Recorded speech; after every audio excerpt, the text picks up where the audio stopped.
Carly, great to see you again.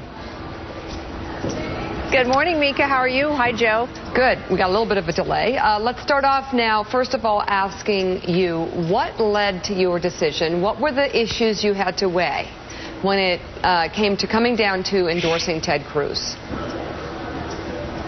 Well, you know, I weighed them in the voting booth when I voted in the Virginia primary. And I thought, why did I run?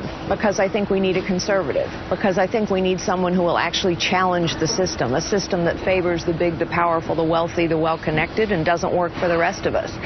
Because I think we need someone who isn't afraid to take on the vested interests. And Ted Cruz is that guy.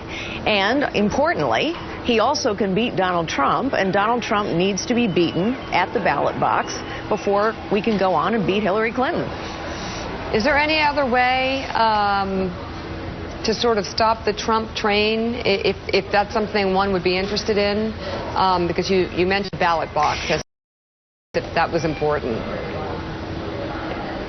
Well, of course it's important. You know, the Republican establishment thought it knew what to do after we lost in 2012, and, you know, their prescription was, let's pass comprehensive immigration reform, let's stop talking about the social issues, let's not rock the boat in Washington.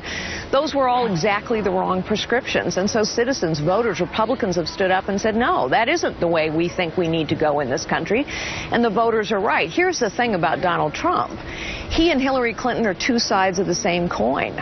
Donald Trump is the system that needs to be reformed. Hillary Clinton is the system that she claims she will reform. Hillary Clinton has made her millions selling access and influence from the inside of that system, and Donald Trump has made his billions buying people like Hillary Clinton off.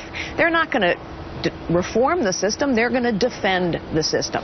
But the only way to beat them is not with establishment leaders tisk-tisking about voters' choices. The only way to beat Donald Trump and Hillary Clinton is at the ballot box, by providing real solutions in their lives that are going to matter and work. Mike? Ms. Fiorina, before we get to the ballot box... Hi, Mike. How are you?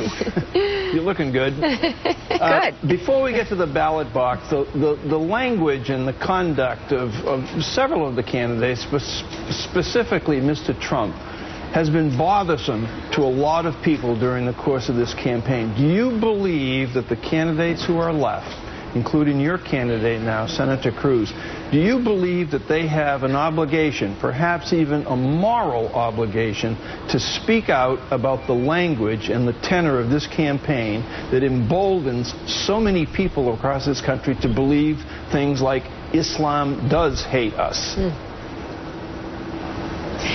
You know, one of the things, Mike, that I said frequently on the trail is I believe character is revealed over time and under pressure. And I think Ted Cruz's character has been revealed because never has he gotten down in the gutter. Never has he hurled personal insults. Never has he attacked groups of people. And yes, I think the language is very important. And I think what Ted Cruz has demonstrated is that he is always going to stick to the issues, to the substance, that he is going to appeal to our better angels, not to our demons. And I think that is important. A lot of other candidates, two in particular, who will be on the debate stage tonight, have gotten down in that gutter. And I don't think it's helpful to our party, and it is not helpful to our nation. We need to unify our party, and we need to unify our nation. Carly, it's Bianna Goladriga. Good to see you. At the last Republican debate, the four remaining candidates... I'm well, thank you.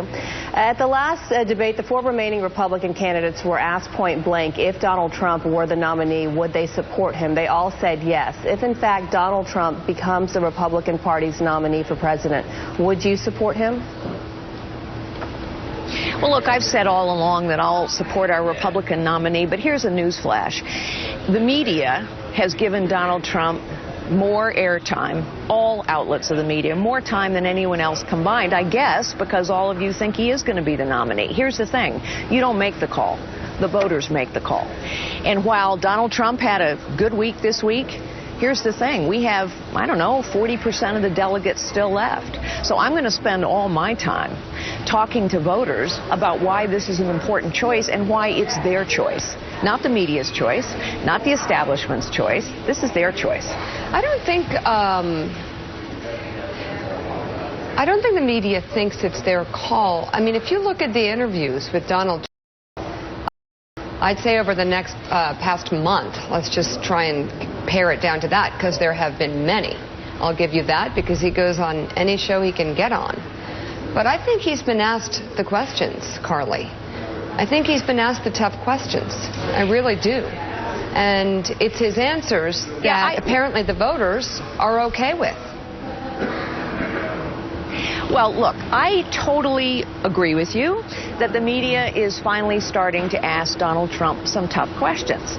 It's also true that every single media outlet covered his entire news conference on Tuesday night live and did not even mention the fact that Ted Cruz edged out John Kasich for second place in Michigan and won Idaho.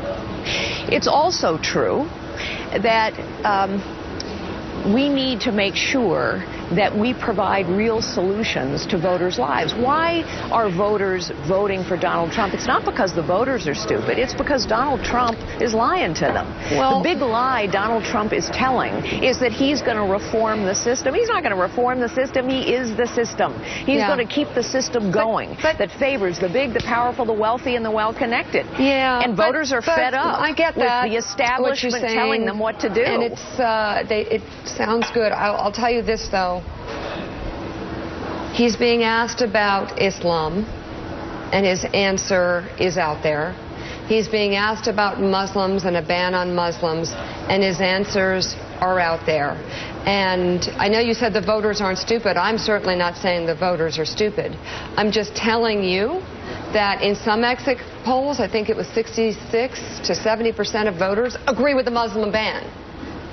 I mean, well, you know, Mika, people are afraid. Look, President Obama and Hillary Clinton are okay. Let me just turn it around. They're okay with protests that shout, you know, fry the pigs like bacon, but they don't ever comment on cops getting assassinated in their own cars. Does that mean that every Democrat hates cops? I don't think so. So I think if you're fair-minded, there is appalling rhetoric on both sides. I will never defend Donald Trump's use of rhetoric. He's wrong. But there has been a lot of divisive rhetoric, and the Democratic Party has participated in that divisive rhetoric for the last 8 years. And it's one of the reasons why we have a divided nation, not a unified nation. Yeah, I think you're conflating two really different things, and not fairly so, about the Obama White House in terms of police officers. Really? I don't know. For the sake of this argument, you have Donald Trump, like this administration doesn't have their back. I've never seen the President of the United States, Barack Obama, go out and say more divisive things than this candidate. Like purposefully divisive, purposefully not true. Okay? I'm not going to defend Donald Trump. I am not defending Donald Trump. Well, I'm not defending Donald Trump. Donald Trump needs to be beaten at the ballot box. Would you vote for him in the fall? Would you vote for Donald Trump? For President well, you know what? of the United Here's what States. The media always does. With all due respect, you guys keep asking hypotheticals. It's March. Don't ask me a hypothetical. We'll see what happens on Tuesday in Florida. We'll see what happens in this election. But we got a long way to go between now and November. And I'm going to spend my time in the next couple months making sure that Ted Cruz, not Donald Trump, is the Republican Party. We did this before. Do you agree, or would you call Donald Trump out for saying that Islam hates America? You know, Mika, I have said from the very beginning, from the moment Donald Trump jumped into this race, I said, and took a lot of heat for it, Donald Trump does not represent me, and he does not represent my party. So I'm clear and on the record on this. I'm here to make sure that Donald Trump is not our nominee and that Ted Cruz is.